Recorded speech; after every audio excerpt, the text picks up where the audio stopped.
Alright, so let's get started. I've actually wrote it down. I was gonna write the script and I was gonna follow it, but then I figured, I'm not good with script. I'm just gonna wing it. I'm just gonna remember, like I'm just gonna tell you how as I remember it. Because a lot of this actually, uh, I don't remember a lot of part of it. So a lot of this has been like story from friends and family that told me what happened. So let it all get started. So first things first, what happened to me? So what happened to me was I got infected with tuberculosis, TB for short. So I'm gonna use TB just for short. So back in it all started back in late November, early December.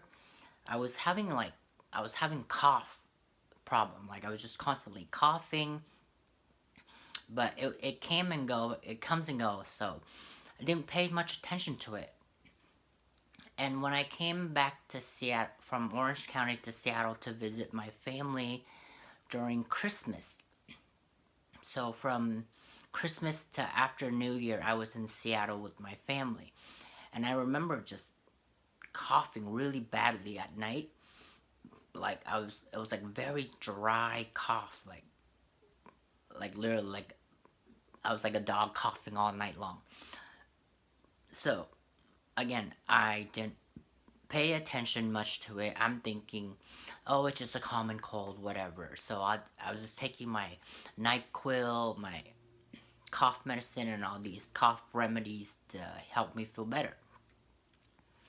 But again, it didn't. So being stubborn, I didn't really care. I didn't really pay attention. So I just kept let the cough go on and on. So after New Year, I flew back to Orange County, and it got worse. So I kept coughing, and during the daytime, I was completely fine. Like, the cough was very minimal. But during nighttime is when I have, like, the worst cough. It was so bad that I was losing so much sleep. So I'm constantly coughing. So I remember, so a few weeks passed in January. It was toward the end of January almost. And I remember, this is me, like, being really, really stubborn.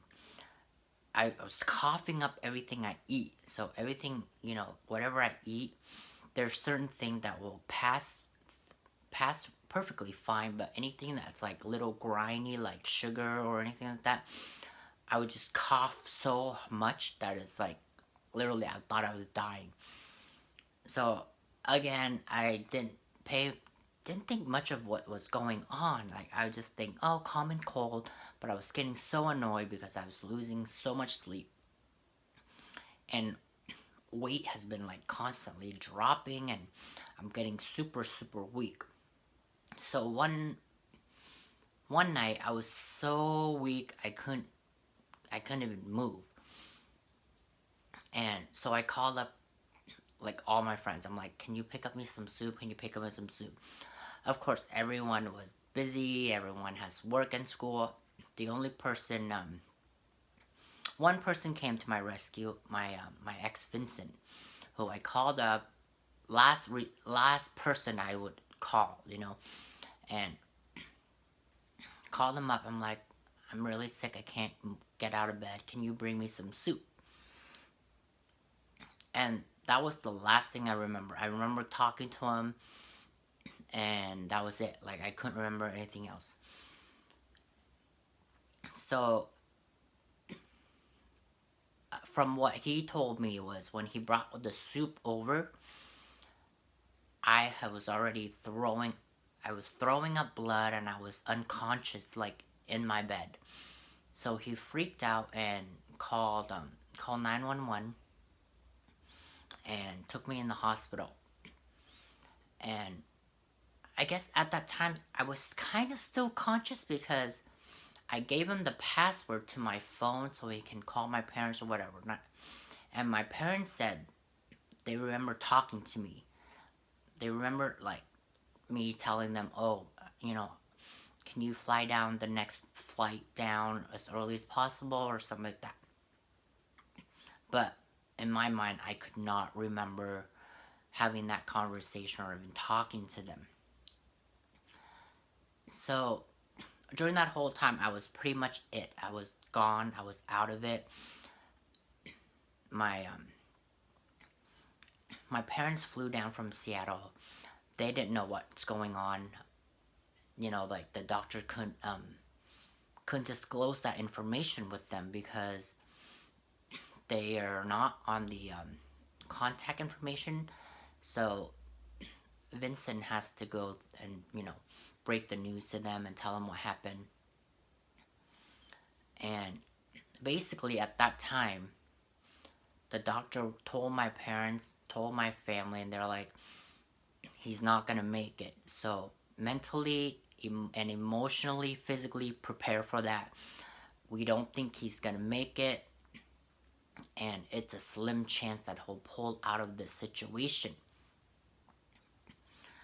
And you can only imagine how hard that is, just to have a doctor tell you that that's happening.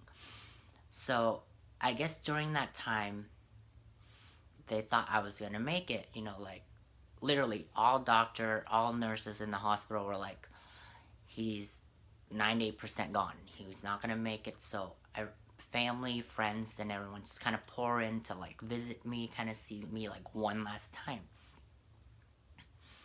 And miraculously, I woke up. I remember, I think I woke up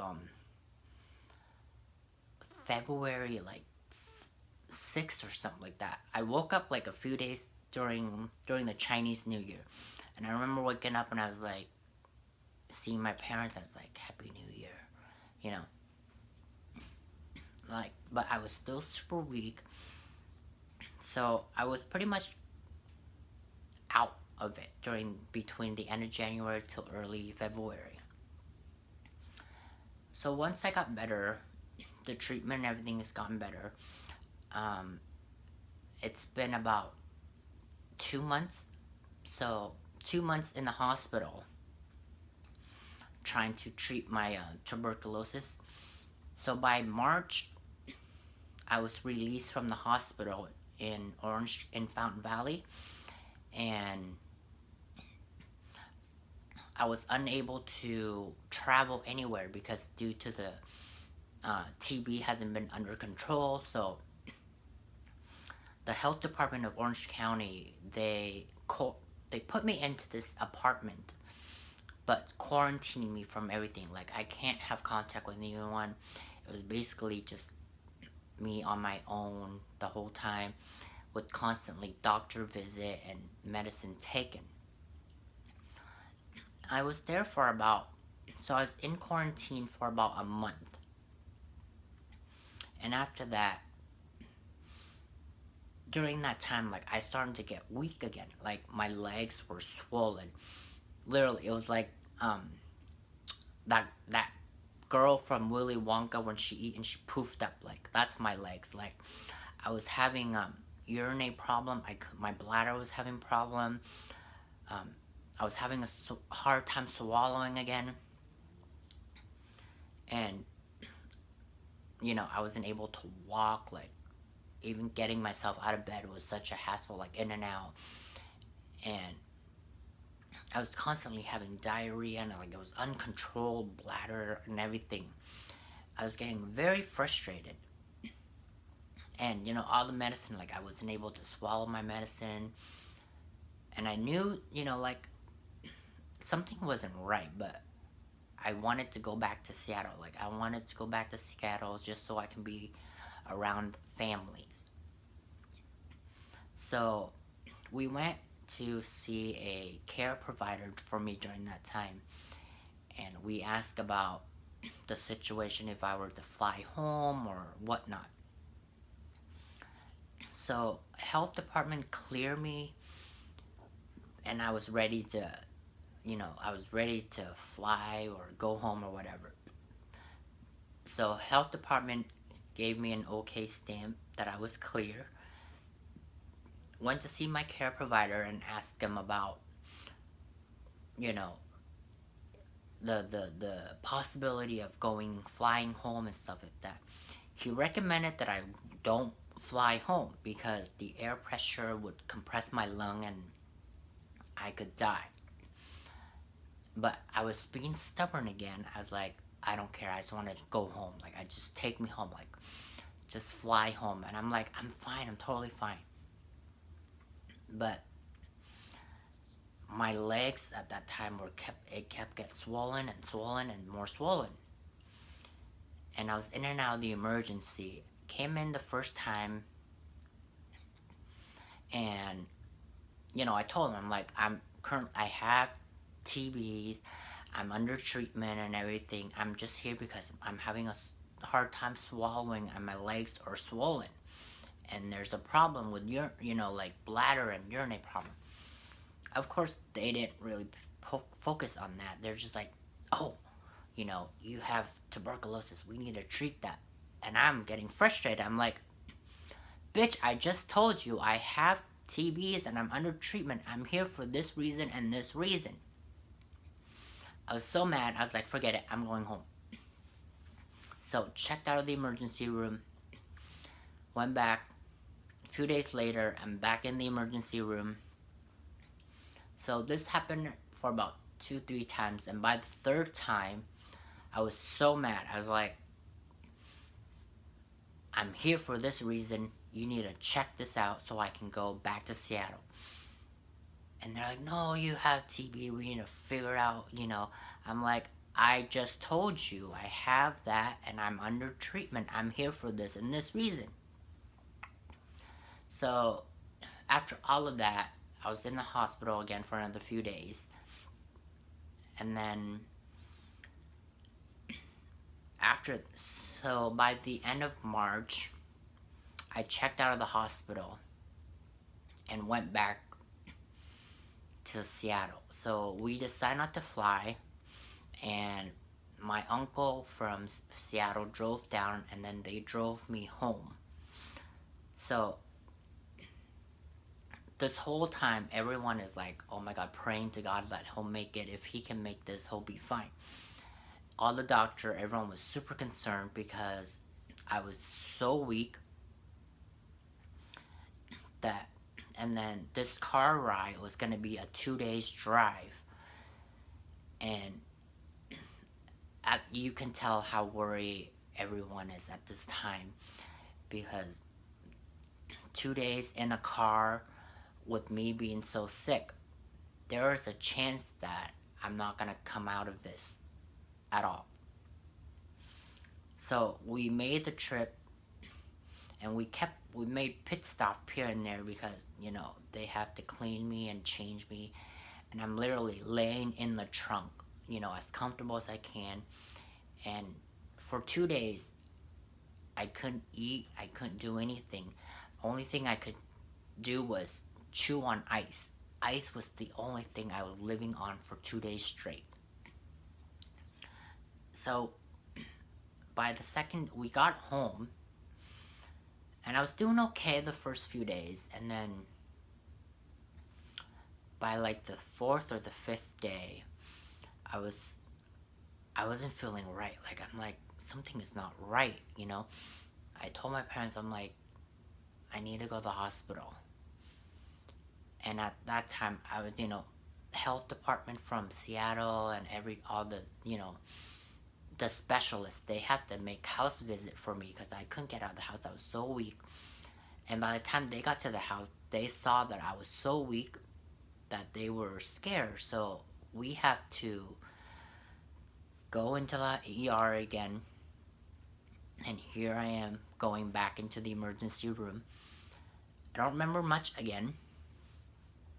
All I remember was in the ER room, I was laying there, and I remember like the nurse trying to find a vein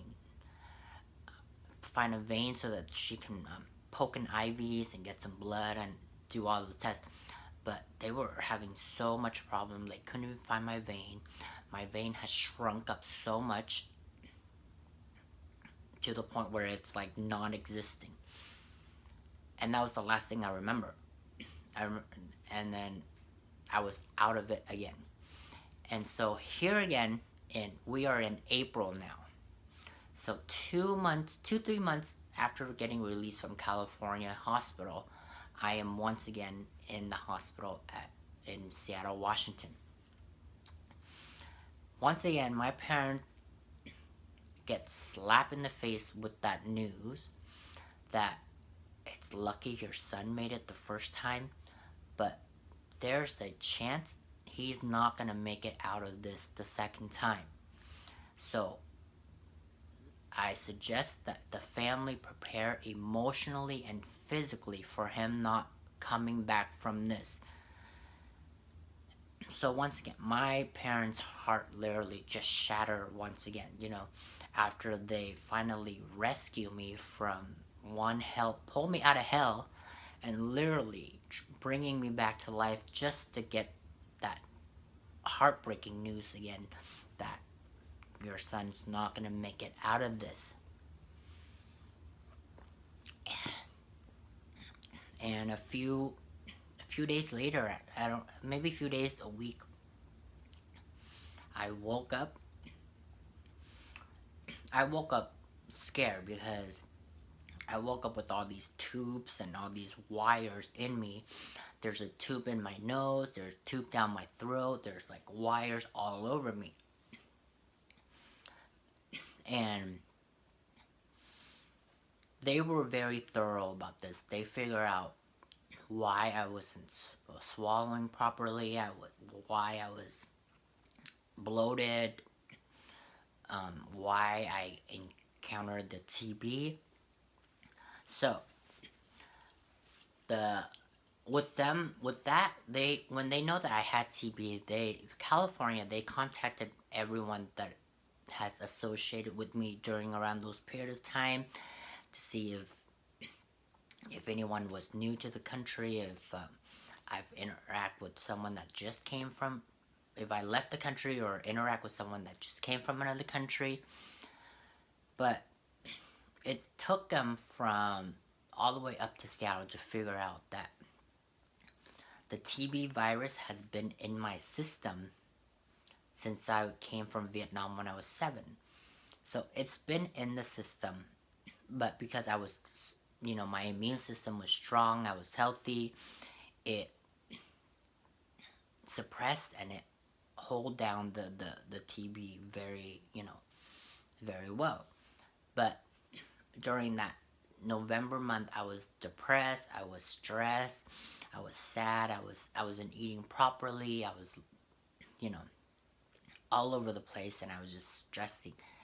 And my body and my immune system got really weak, and that causes the TB to flare up. And when it flared up, because I didn't know what was going on, I thought it was a cold, so I didn't treat it. So it just expanded. It was like, the doctor described it as like, it's a war. So they showed me a picture of my x-ray, my lung. My lung was literally fireworks. Like, there were like holes and everything. Like, it was a massive fireworks. So from there, it, it pretty much ate up my lung, my kidney, my bladder. Pretty much my whole inner system was gone. And with me not being able to, with, and the swallowing, um, all my food when I was eating in California, all the food didn't go to my stomach. It went to my lung instead, so it got infected even more. So during the time in Seattle, I would just had tube feeding. So I pretty much just had tube down my throat and down my nose, just so they can feed me all my medication and all my vitamins and everything, all my vitals and stuff, just so I can get healthy again. So that's how the TB acted up. And then I woke up with all these little spots on me. I don't know if you guys can see it. So I have like these spots here, you know, like all over. Like I pretty much have them all over my body. Pretty much what happened was my vein has shrunk so much that the blood, when it tried to run through the vein, there was more blood flow than what the vein can hold. So a lot of that has burst open. So a lot of my so the blood burst open from the vein. So these little blood mark is what's the remaining of what happened. But luckily it's not permanent. They said once I'm healthy, once all the nutrition is back into my body, it'll take it'll take some time, but these spots will go away. So thank God it's not permanent. So I was actually in the hospital from April all the way up till June or July. So another two and a half months in the hospital. So when I woke up, of course, all now, like woke up, everything is fine, passed all the tests, everything comes back negative, and everything's good. And it just, like it was a journey, like it was a big journey, and you know, everyone up here has been super nice, and all the specialists that I've been introduced to and had been working with me has been super super nice. And it's a scary process, knowing that what I've been through and what I put my family through, and hearing, like just hearing all the doctor and nurse just shaking their head and like nobody, not even one, not only one person, only one person was like, we can save him. Everyone else was like, nope, he's not gonna make it. He's not gonna make it. Don't give your hopes up. So when I woke up, everyone's just like, you're a miracle. So everyone in the hospital now call me the miracle child, because, and occasionally they're like, we talk about you all the time because you're that one rare case that like we didn't think was gonna make it, but you somehow made it. So now you guys know what happened to me. So yes, thank you for all your concern, and thank you for all the caring and loving. So stay tuned for the second part, because that's the fun part, I think, of all this.